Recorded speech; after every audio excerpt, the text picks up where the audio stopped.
কার্টআপ থেকে একটি পার্সেল নিলাম, একেবারেই পাতলা, কিন্তু এটার ভিতরে অনেক দরকারি একটা জিনিস আছে যা বিশেষ করে আমার কাজে লাগে, আপনাদেরও লাগতে পারে। আমরা দেখাতে চলছি একটা 3.5 mm অডিও জ্যাক।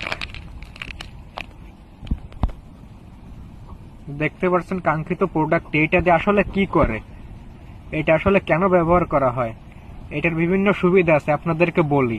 আপনারা ভিডিওটি মনোযোগ সহকারে দেখেন। আমি এই ফোনে এটা লাগাই নিলাম। এখন এই ফোনে আমি এটা লাগিয়ে নিলাম। এখন আমার বাড়িতে দুইটা কম্পিউটার বক্স আছে। এক সাইডে এই সাইড দিয়ে অডিও ইনপুট দিব, আর একটা এই সাইড দিয়ে অডিও ইনপুট দিব।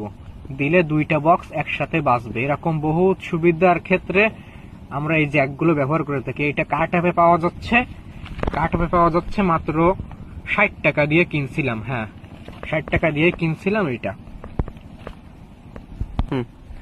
আপনারা চাইলে বিভিন্ন পণ্য কার্টআপ থেকে কিনতে পারেন। আমি কিছু জিনিস কিনলাম চেক করার জন্য। আমারও প্রথম অর্ডার ছিল, এগুলা প্রথম অর্ডার ছিল, এই কারণে আপনাদের সামনে খুলে দেখালাম।